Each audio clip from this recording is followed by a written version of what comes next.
आसानी से दिल्ली तक पहुंच जाएंगे। आगे भी जगह जगह पर कई जिलों में पुलिस का ऐसा ही बंदोबस्त हरियाणा की सरकार ने कर रखा है। और देखिए इस वक्त एक बार फिर शंभू बॉर्डर पर टीयर गैस इस्तेमाल की गई है, टीयर गैस छोड़ी गई है पुलिस की तरफ से। एक बार फिर से टकराव शुरू हो गया है बॉर्डर पर। किसान आगे बढ़ने की कोशिश कर रहे हैं और पुलिस अभी तक केवल आंसू गैस का इस्तेमाल कर रही है। हालांकि किसानों ने कहा था कि पैलेट गन भी पिछली बार चलाई गई थी, उससे कई किसानों को चोट भी आई। लेकिन सरकार ये बार बार कह रही है, पुलिस कह रही है कि हम बिल्कुल बल प्रयोग नहीं करना चाहते। शोएब रजा हमारे सहयोगी इस वक्त ग्राउंड पर ही मौजूद हैं, एक रिपोर्ट उन्होंने भेजी है, देखें। हम इस वक्त शंभू बॉर्डर पर मौजूद हैं और आज की स्थिति को देखते हुए, आशंकाओं को देखते हुए पंजाब पुलिस ने भी विशेष तैयारियां की है। शंभू बॉर्डर पर हम ये देखते थे कि पहले चाहे राजपुरा की तरफ जाने वाला ये रास्ता हो, जहां पर आपको भारी जो ट्रैक्टर ट्रॉलियां है वो नज़र आएगी पुल पर। इस रास्ते पर भी उतनी ज़्यादा सुरक्षा नहीं थी, आने जाने वालों को उस तरह से देखा नहीं जा रहा था। इसी तरह चंडीगढ़ से जो ये रास्ता है जो शंभू बॉर्डर पर आता है, यहाँ की भी बात करें तो बहुत ज़्यादा सुरक्षा उस तरह की नहीं थी। लेकिन आज देखिए कितना ज़्यादा जो पुलिस बल है वो यहाँ पर लगाया गया है, बैरिकेड इसको किया गया है। ये सब जो वजह है वो इस कारण भी है क्योंकि चाहे हाईकोर्ट की टिप्पणी हो जिस तरह से आई है या उसके अलावा केंद्रीय गृह मंत्रालय ने भी इस मामले में दखल दिया है और शंभू बॉर्डर पर जिस तरह की कई तरह की आशंकाएं जाहिर की जा रही है कि किसान आगे बढ़ेंगे तो बहुत ज़्यादा संघर्ष हो सकता है और बहुत एक तरीके से जो टकराव की स्थिति है वो गंभीर हो सकती है। इन तमाम चीज़ों के मद्देनज़र हाईकोर्ट की तरफ से पंजाब पुलिस को भी निर्देश दिए गए थे। गृह मंत्रालय ने भी पंजाब पुलिस को लेकर एक तरीके से दिशा निर्देश दिए और उसके बाद तमाम जो बॉर्डर के या दूसरे शहरों से जुड़ते हुए जो इलाके हैं जो शंभू बॉर्डर की तरफ आते हैं, हम थोड़ा आगे गए थे तो वहाँ भी हमने देखा कि जो कंटेनर है वो सड़क पर लगाया गया है। अब गाड़ियों को वहाँ से आने की इजाज़त नहीं दी जा रही है। बहुत ज़्यादा पुलिस बल को और ज़्यादा बढ़ा दिया गया है क्योंकि इस तरह की स्थिति आज पैदा हो सकती है। ये कहा जा रहा है कि जो किसान है वो दिल्ली की तरफ चल सकते हैं और एक टकराव की स्थिति वहाँ पैदा हो सकती है। तो इन तमाम चीज़ों के मद्देनज़र पंजाब पुलिस ने भी यहाँ पर बैरिकेड और दूसरे जो भी इंतज़ाम है वो किए हैं ताकि टकराव की स्थिति ना बढ़े। और पंजाब पुलिस देखना यही होगा क्योंकि हालांकि बॉर्डर के उस पार यानी कि शंभू बॉर्डर के इस पार किसान है जहाँ इस वक्त हम हैं और ये तमाम जो ट्रैक्टर ट्रॉलियाँ नज़र आ रही है और दूसरी पार हरियाणा पुलिस है। तो पंजाब पुलिस की तरफ से अब तक किसानों को लेकर कोई जो सख्त एक तरीके से सख्ती है या उस तरह की जो चीज़ें हैं वो नज़र नहीं आई थी। लेकिन आज थोड़ा सा सतर्कता बरतती पंजाब पुलिस नज़र आ रही है और यहाँ हैवी जो पुलिस बल है। और राकेश टिकैत का भी एक स्टेटमेंट आया, वो भी आपको दिखाते हैं। राकेश टिकैत पिछली बार जब ये किसान 6 दिन पहले आगे बढ़ने की कोशिश कर रहे थे तब उन्होंने ये कहा था कि हम इन लोगों के साथ हैं, सरकार ये ना समझे कि हम इनसे दूर खड़े हैं, हमें ज्यादा वक्त नहीं लगेगा इनके पास पहुंचने में अगर इनके ऊपर सख्ती करती है सरकार। देखिए आज क्या कह रहे हैं राकेश टिकैत। देखो मांग हमारी है एमएसपी गारंटी कानून, बड़ा सवाल है आज। स्वामीनाथन कमेटी की रिपोर्ट उसे लागू कर दो, नहीं तो ये आंदोलन देश भर में चलते रहेंगे और ये हर प्रदेश के हर जिले में है, पूरे देश भर में है। ये ट्रैक्टर तो लोग आ रहे हैं, वैसे आएंगे अपने ज्ञापन देंगे। वहीं पर शंभू बॉर्डर में लगातार किसानों पर आंसू गैस से गोले छोड़े जा रहे हैं। आवेंगे वे किसान भी आएंगे दिल्ली, मोर्चे तोड़ेंगे वे भी। अगर मांगे पूरी नहीं हुई तो आगे क्या कर आंदोलन चलेगा लंबा, ये किसान वापसी तो जाएगा नहीं। कल मीटिंग है स्कीम की, उसमें हम अपना निर्णय भी लेंगे। प्रमुख मांगे क्या क्या है? एमएसपी गारंटी कानून सबसे बड़ा है, स्वामीनाथन कमेटी की रिपोर्ट है, फसलों के दाम है, बिजली मेंटेनेंस बिल है।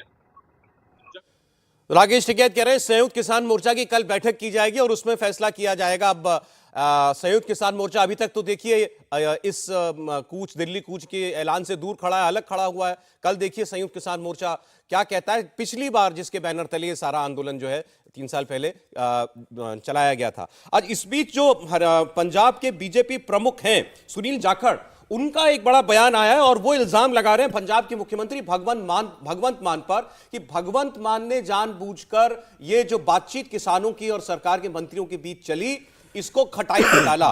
वो सीधा इल्जाम लगा रहे हैं कि ये बातचीत जो थी इसको फेल कराने में भगवंत मान को सबसे ज्यादा फायदा होना था और भगवंत मान दिखाने के लिए एक तरीके का बीच का रास्ता निकालने की कोशिश कर रहे थे या एक बीच की कड़ी के तौर पर खुद को पेश कर रहे थे किसानों और सरकार के बीच में, लेकिन उनकी नीयत बिल्कुल नहीं थी कि यह बातचीत कामयाब हो। और सुनील जाखड़ भगवंत मान के ऊपर आरोप लगा रहे हैं कि उन्होंने यह बातचीत डिरेल करवाई है।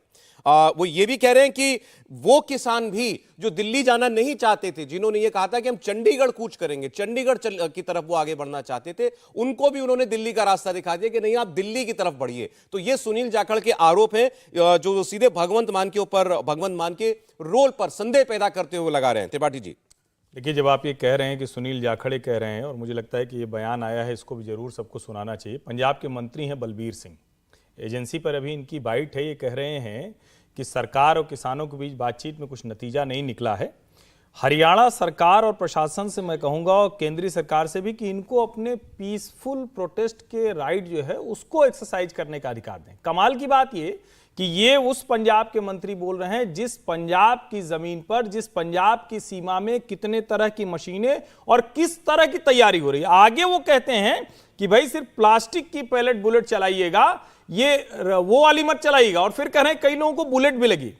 मंत्री जब इस तरह का बयान देता है, वो कह रहे हैं कि हमने हॉस्पिटल में सारी व्यवस्था कर दी है, एम्बुलेंस वहां तैयार कर दी है, यानी ये भी ये चाहते हैं कि कोई ऐसी टकराव की स्थिति हो हरियाणा पुलिस प्रशासन के साथ इन किसानों की, और उसमें पंजाब की सरकार पॉलिटिकल माइलेज ले। ये बेहद दुर्भाग्यपूर्ण है और देश के संघीय ढांचे को भी एक खतरा बताता है। एक जब केंद्र सरकार से बातचीत हो रही है, गृह मंत्रालय ने एक बाकायदा चिट्ठी पंजाब सरकार को लिखी है, कहा है कि आपके यहां इसमें कई आपराधी तत्व भी हो सकते हैं, लेकिन पंजाब की पुलिस, पंजाब का प्रशासन, पंजाब की सरकार उस पर कोई ध्यान नहीं दे रही है, भड़काने वाले भाषण दे रही है। जो बयान है वो एक तरह से कहें कि एक दूसरे के खिलाफ खड़ा करने वाले हैं। ये बेहद चिंताजनक स्थिति है। देखिए, अभी तक तो हम मान रहे थे कि भगवंत मान ने वो फॉर्मूला सुझाया जिसको लेकर के सरकार के भाई ऐसा वो खुद ही कह रहे थे, तो अब बीजेपी के लोग कह रहे हैं कि नहीं, भगवंत मान बिल्कुल नहीं चाहेंगे कि ये बातचीत कामयाब हो।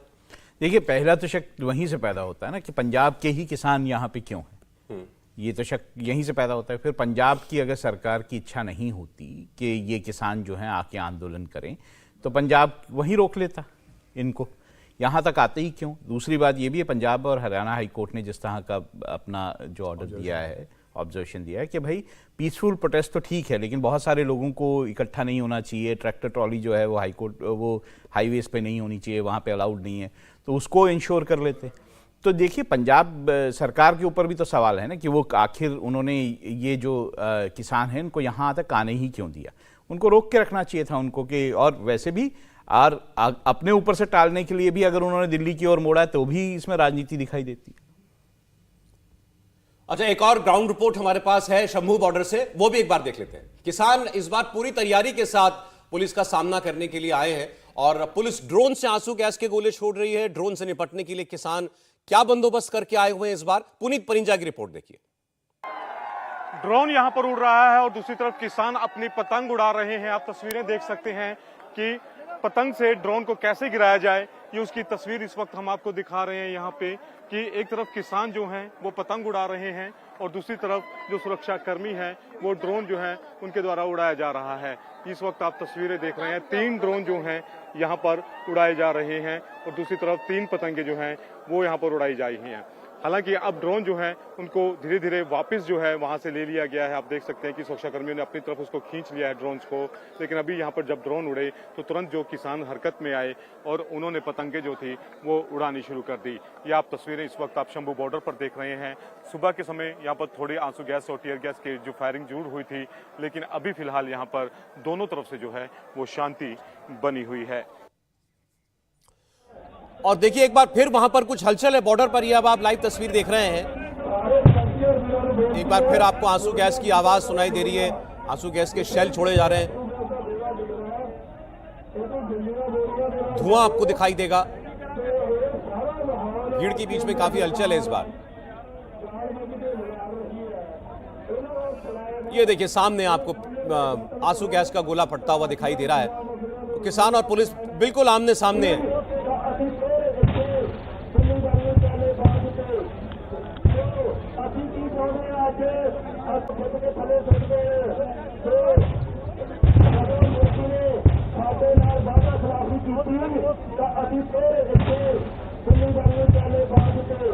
ਅਸੀਂ ਕੀ ਚਾਹੁੰਦੇ ਹਾਂ ਅੱਜ ਅਸੀਂ ਚਾਹੁੰਦੇ ਹਾਂ ਕਿ ਸਾਡੀਆਂ ਫਸਲਾਂ ਦਾ ਗਰੰਟੀ ਕਾਨੂੰਨ ਬਣਾਇਆ ਜਾਏ ਸਵਾਮੀ ਨਾਥਨ ਕਮਿਸ਼ਨ ਰਿਪੋਰਟ ਅਨੁਸਾਰ ਫਸਲਾਂ ਦੇ ਭਾਅ ਦਿੱਤੇ ਜਾਣ ਉਹ ਮੁਕੰਮਲ ਤੌਰ ਦੇ ਉੱਤੇ ਕਿਸਾਨ ਮਜ਼ਦੂਰਾਂ ਦਾ ਕਰਜ਼ਾ ਮਾਫ ਕੀਤਾ ਜਾਵੇ ਜਿਹੜੇ ਸਾਡੇ ਮਜ਼ਦੂਰ ਭਰਾ ਆ ਉਹ ਖੁਦ ਕੇ ਥੱਲੇ ਸੁੱਟਦੇ तो शंभू बॉर्डर पर घमासान बढ़ गया। अब एक के बाद एक दर्जन भर से ज्यादा आंसू गैस के गोले चलते हुए देख रहे हैं, लेकिन किसान भी टस से मस नहीं हो रहे, खड़े हुए हैं। ਅਸੀਂ ਚਾਹੁੰਦੇ ਹਾਂ ਕਿ ਸਾਡੀਆਂ ਫਸਲਾਂ ਦਾ ਗਰੰਟੀ ਕਾਨੂੰਨ ਬਣਾਇਆ ਜਾਏ ਸਵਾਮੀ ਨਾਥਨ ਕਮਿਸ਼ਨ ਰਿਪੋਰਟ ਅਨੁਸਾਰ ਫਸਲਾਂ ਦੇ ਭਾਅ ਦਿੱਤੇ ਜਾਣ ਉਹ ਮੁਕੰਮਲ ਤੌਰ ਦੇ ਉੱਤੇ ਕਿਸਾਨ ਮਜ਼ਦੂਰਾਂ ਦਾ ਕਰਜ਼ਾ ਮਾਫ ਕੀਤਾ ਜਾਵੇ ਖੁਦ ਕੇ ਥੱਲੇ ਸੁੱਟਦੇ थोड़ा सा राहुल जी हमको ये भी बताना चाहिए दर्शकों को कि ऐसी जब आमने सामने की जब टकराव की स्थिति होती है तो पुलिस का प्रोटोकॉल क्या है? बल भी प्रयोग करना होता है तो वो चरणबद्ध तरीके से देखिए, ये तो बिल्कुल साफ है कि बिना इजाज़त के या बिना हायर अथॉरिटीज़ के जो इजाज़त है उसके बिना वो बल प्रयोग नहीं करते हैं। उनको वेरियस स्टेजेस बताई गई होती हैं कि अच्छा अगर ऐसा होता है तो आप ये करेंगे, ऐसा होता है तो ये करेंगे, ऐसा होता है तो ये करेंगे। बाकी जो सिचुएशन वहाँ पे होती है, सीनियर ऑफिसर्स भी वहाँ पे होते हैं जो लोकेशन होती है उस पर, और अगर कोई बहुत ज़्यादा भयंकर स्थिति आ जाए जिसमें हमला ही पुलिस पे हो जाए, अपने को बचाव में अगर उनको करना पड़े, तब वो एक्सट्रीम बल प्रयोग पे जाते हैं, यानी मतलब फायरिंग पे जाते हैं। वरना जो है पहले जो है शुरू में ये आंसू गैस चलाई जाती है, तितरबत्ती, ये बिल्कुल इनिशियल स्टेज है। बिल्कुल इनिशियल स्टेज है। उसके बाद स्टेज जो आएगी उसमें लाठीचार्ज होगा, फिर वाटर कैनन उससे पहले आता है, फिर लाठीचार्ज होता है, फिर उसके बाद आगे की कार्रवाई। इतनी बड़ी भीड़ के ऊपर लाठीचार्ज जैसा कुछ किया जा सकता है? देखिए, पुलिस की भी पूरी तैयारी होती है, ऐसा नहीं है कि सिर्फ किसानों की ही पूरी तैयारी है, पुलिस भी उतनी ही फोर्स में आती है। वो स्पेशल जो उनके दस्ते होते हैं या फिर रिजर्व जो दस्ते होते हैं उनको बुला लिया जाता है और फिर आगे की कार्रवाई होती है। लेकिन अभी मुझे नहीं लगता कि पुलिस ने ऐसा कुछ सोचा होगा कि ये लोग ऐसा करेंगे, लेकिन तैयारी पुलिस की रहती है। हो सकता है अब आंसू गैस से अगर काम नहीं चलेगा और ये डिसाइड हो जाए कि अभी तो ये भी डिसीजन नहीं हुआ होगा कि इन लोगों को तितरबितर करना है। अभी तो सिर्फ उनको जो आगे बढ़ने की कोशिश कर रहे हैं उसको रोक रहे होंगे। अगर जब तितर-बितर करने की कोशिश आगे जाएगी तो फिर वाटर कैनन यूज होंगे, फिर जो है आगे बढ़ेगी, पुलिस आगे बढ़ेगी। नहीं, लेकिन इसमें थोड़ा सा ये यहाँ प्रोटोकॉल का तो मसला रही नहीं है। ये तो एक्स्ट्रा ऑर्डिनरी सिचुएशन है कि एक राज्य अपने पुलिस प्रशासन के जरिए जो प्रदर्शनकारी हैं उनको फैसिलिटेट कर रहा है, एक तरह से कहें कि उनको खड़ा कर रहा है सामने, और दूसरे राज्य की पुलिस और अर्धसैनिक बलों को इनके सामने खड़ा होना है। यहां प्रोटोकॉल का अगर आप देखें तो पहले दिन से यह तय है कि किसी भी स्थिति में आमने सामने की भिड़ंत नहीं होनी चाहिए। इसीलिए हम फ्रॉम द डे वन देख रहे हैं कि 7 लेयर का बंदोबस्त किया गया, यानी उसको पार करके ना आ पाए, यानी इस सीमा में आ ही ना पाए, क्योंकि अगर ये वाली भीड़ और पुलिस आमने सामने होगी तो फिर प्रोटोकॉल कहां रह जाएगा, सारी स्थितियां खराब होंगी, फिर शायद लाठीचार्ज तक से बात नहीं बनेगी। और विशेष करके जो पिछले ये तो शंभू बॉर्डर है, जो सिंघू बॉर्डर पर हुआ था, एक दिन जो गाजीपुर में हुआ था और एक दिन जो आरटीओ और लाल किले पर हुआ था, वो सबको याद है कि फिर सारे प्रोटोकॉल टूट जाते हैं और तब शायद बहुत अप्रिय स्थिति हो सकती है, उसमें कुछ भी हो सकता है। इसीलिए पुलिस बार बार एक रेजिस्ट कर रही है, कोशिश कर रही है कि वहां तक वो हालात न बिगड़े। देखिए, 2 तस्वीरें आपके सामने हैं, बॉर्डर पर भीड़ का मालूम आप देखिए, और दूसरी तरफ जो आंसू गैस का इस्तेमाल पुलिस अभी कर रही है। अभी आपको बताया राहुल जी ने कि बिल्कुल इनिशियल जो तरीका होता है पुलिस का भीड़ नियंत्रण करने का, वो होता है कि आगे बढ़ने से रोकने के लिए आप पहले आंसू गैस का इस्तेमाल करते हैं, वही पुलिस कर रही है। उससे ज्यादा बल प्रयोग पुलिस ने अभी नहीं किया है, या इस बार नौबत नहीं आई अभी तक कुछ करने की ऐसा। लेकिन आगे हालात हम उम्मीद करते हैं कि ज्यादा खराब ना हो।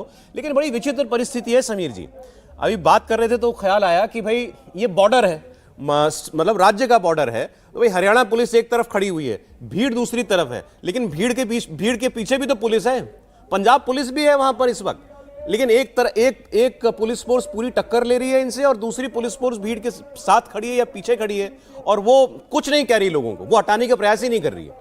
मुझे जैसे स्थितियाँ दिख रही है, मुझे लग रहा है कि 2 राज्यों को भी टकराव क्रिएट करने की कोशिश की जा रही है, और इसमें पंजाब सरकार की भूमिका सबसे बड़ी संदिग्ध भूमिका नजर आ रही है।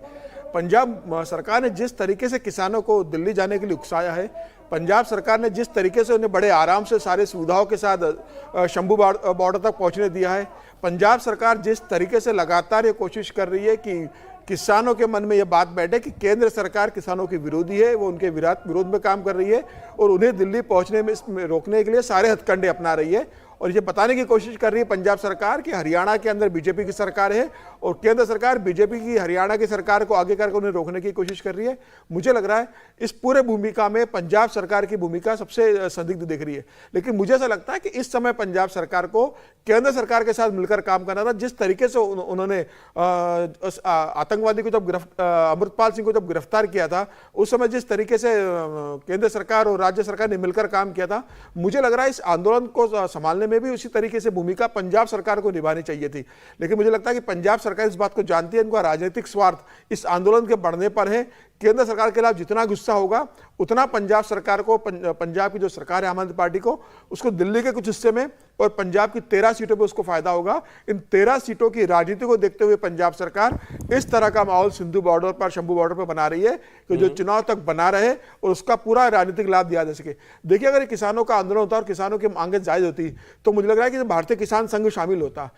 किसानों का इतना बड़ा संगठन भारतीय किसान संघ इस आंदोलन से दूर है। क्यों दूर है? क्योंकि वो जानता है इस बात को कि ये जो एक मुट्ठी भर लोगों इसमें जो शामिल है नेता लोग, वो किसानों की समस्याओं के लिए यहाँ पर इकट्ठे नहीं हो रहे हैं। नहीं समीर जी, लेकिन भारतीय किसान संघ आंदोलन में शामिल नहीं है, लेकिन इस मांग से उसको परहेज नहीं है। तो भारतीय किसान संघ तो हमेशा बोलता है कि भाई संवाद करेंगे, सरकार से बात करेंगे। इस तरीके से जिस तरीके का प्रोटेक्ट किया जा रहा है कि 15,000 किसान लोगों को इकट्ठा किया जाए, पोकलेन लेके जाए, सरकार के ऊपर किसी तरह का पुलिस पर हमला की स्थिति क्रिएट हो, इसमें तो भारतीय किसान संघ शामिल नहीं है। एक भी किसान भारतीय किसान संघ के नेता का इसके समर्थन में बयान नहीं आया है। मुझे लग रहा है कि अगर किसान संगठन वार्ता करना चाहते हैं तो 4 नेता दिल्ली आए, उनका स्वागत है। केंद्र सरकार बात करेगी। केंद्र सरकार के 3 बड़े मंत्री चंडीगढ़ आपसे मिलने आ रहे हैं, आपसे 4 दौरे की बातचीत हो चुकी है, उसके बाद भी आपको बता दिया गया है कि ये मांगे पूरी नहीं हो सकती। मुझे लग रहा है कि किसान आंदोलन की मंशा अपनी मांगे मनवाने में नहीं है। किसान आंदोलन की मंशा उनके जो आका, जिनके हाथ में उनका रिमोट कंट्रोल है, इस पूरे आंदोलन जो चला रहे हैं उसके हिसाब से उपद्रव क्रिएट करना और माहौल खराब करने का। अब देखिए जरा हालात आगे क्या बनते हैं। अब आज का दिन जो है बड़ा महत्वपूर्ण है, क्योंकि ये किसान अगर वहां पर पुलिस के साथ टकराव आगे और बढ़ाते हैं तो जाहिर है कि पुलिस को भी रोकने के लिए कुछ तो बल प्रयोग करना पड़ेगा और स्थिति बड़ी अप्रिय बन सकती है। उसके बाद एक छोटा सा ब्रेक हम ले रहे हैं, कुछ राजनीतिक खबरें भी हैं, उनकी ओर भी हम लोग चलेंगे। समाजवादी पार्टी ने कल 5 और उम्मीदवारों की अपनी लिस्ट जारी की, लेकिन उसमें जो सबसे इंटरेस्टिंग था वो था बदायूं में धर्मेंद्र यादव, जो उनको पहले उम्मीदवार बना दिया गया था, उनको हटा करके चाचा शिवपाल यादव को उम्मीदवार बना दिया। तो ये बदलाव अखिलेश यादव ने आखिर क्यों किया है? और अभी तक परिवार में 4 टिकट, हर कदम पर पहरा